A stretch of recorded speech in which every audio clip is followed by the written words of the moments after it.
नमस्कार मित्रों, मैं आपका डॉक्टर दीपक वर्मा देहरादून उत्तराखंड से। आज आपके लिए एक आश्चर्यजनक विषय लेकर आया हूँ। कुछ कपल्स जिनकी शादियों को लगभग 2 साल, 3 साल, 4 साल, 5 साल हो चुके हैं, लेकिन प्रेगनेंसी इशू सता रहा है।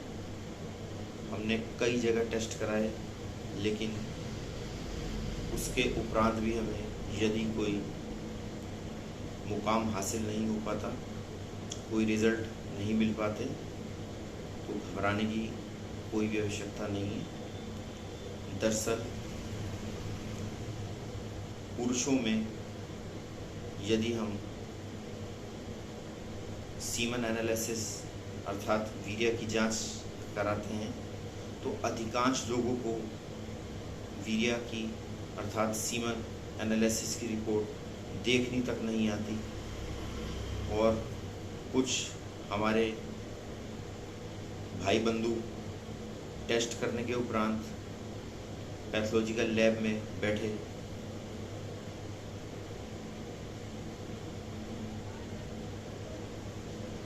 भाई साहब से पूछ लेते हैं कि सर मेरी रिपोर्ट कैसी है, तो अपने ज्ञान के अनुसार पैथोलॉजिकल लैब वाले आपको बता देते हैं कि सर ठीक है, ख़राब है ना। और उसके उपरांत आप ये ज़रूरत नहीं समझते कि हम किसी गुप्त विशेषज्ञ पे एक बार जाकर अपनी रिपोर्ट की जांच करा लें। यदि हम अपना सीमन एनालिसिस टेस्ट कराते हैं और उसमें हमारा स्पर्म काउंट 20 मिलियन पर ml, 30 मिलियन पर ml, 50, 60, 70, 80 मिलियन पर ml भी आता है, उसके उपरांत भी यदि शादी को साल, 2 साल, 4 साल, 6 साल, 10 साल हो चुके हैं, फिर भी हम निसंतानता का सामना कर रहे हैं, तो निश्चित ही यह हमारी सीमन एनालिसिस की रिपोर्ट को दर्शाता है कि या तो हमें कोई ऐसा डॉक्टर नहीं मिल पा रहा जो पूर्ण रूप से हमारी रिपोर्ट को पढ़ सके, समझा सके और समझ सके और हमें समझा सके। इस विषय में कई कारण होते हैं। पहला कि हमारे स्पर्म काउंट 90 या 90 मिलियन पर ml से एबव होने चाहिए। नेक्स्ट इसमें आ जाता है स्पर्म की मोटिलिटी अर्थात प्रोग्रेसिव मोटाइल स्पर्म कितने हैं। मान लीजिए आपकी रिपोर्ट में स्पर्म काउंट 90 मिलियन या उससे एबव हैं, लेकिन स्पर्म की मोटिलिटी 30, 40, 50 है, तो भी प्रेगनेंसी इशू बना ही रहेगा। या किसी हालात में हम कहें प्रेगनेंसी ठहर जाती है, तो ज़्यादा से ज़्यादा 15-20 दिन, महीना प्रेगनेंसी ठहरने के बाद मिसकैरेज जैसी संभावनाएं बन जाती हैं। तीसरा स्थिति आ जाती है यदि हमारी सीमन एनालिसिस की रिपोर्ट में स्पर्म की क्वालिटी अर्थात एबनॉर्मल स्पर्म बिहेवियर दिखाई देता है, जैसे कि single tail, double head sperm, single head है, double tail sperm, turn neck sperm, blind sperm, low motility, slow motility और पैरालिसिस स्पर्म अर्थात सूलिश स्पर्म अधिकता में पाए जाते हैं, तो ऐसे स्पर्म 24 और 48 आवर्स के मध्य में हमारे सीमन में डेड हो जाते हैं और पस सेल्स में कन्वर्ट हो जाते हैं। और कुछ परसेंट जो हमारे टेस्टिस हेल्दी स्पर्म भी फॉर्मेशन करते हैं, वो भी इन एबनॉर्मल स्पर्म के संपर्क में आकर बीमारियों से ग्रसित होते हैं, जिस कारण हम ये कह सकते हैं कि हमारे वीर्य में पस सेल्स अत्यधिक क्रिएट हो रही है। कुछ कारण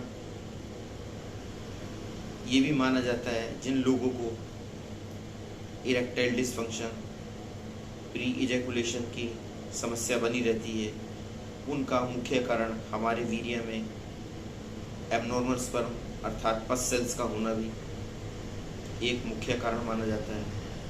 तो ऐसी स्थिति में जिन कपल्स की शादी को 2 साल, 4 साल, 6 साल हो चुके हैं और वो आज भी निसंतानता का सामना कर रहे हैं और कई जगह इलाज लेने के उपरांत भी उन्हें कोई फ़ायदा नज़र नहीं आ रहा, तो एक बार अवश्य डॉक्टर वर्मा क्लिनिक पर संपर्क करें। मैं डॉक्टर दीपक वर्मा, गुप्त रोग विशेषज्ञ, देहरादून उत्तराखंड से आपको आपकी वैवाहिक जीवन में आने वाली समस्याएं एवं निसंतानता से 101% निजात दिलाऊंगा। ये मेरा आपसे वादा रहा।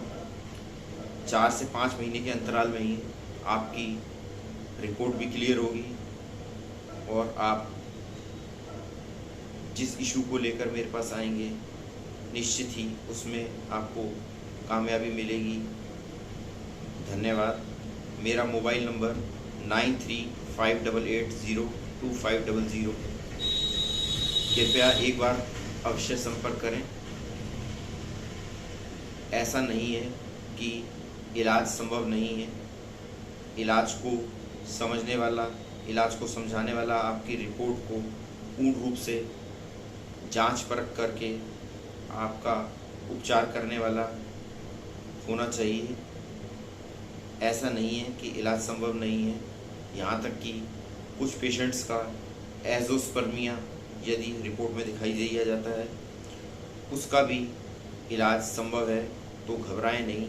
एक बार देहरादून गुप्त रोग विशेषज्ञ डॉक्टर वर्मा क्लिनिक पर अवश्य संपर्क करें।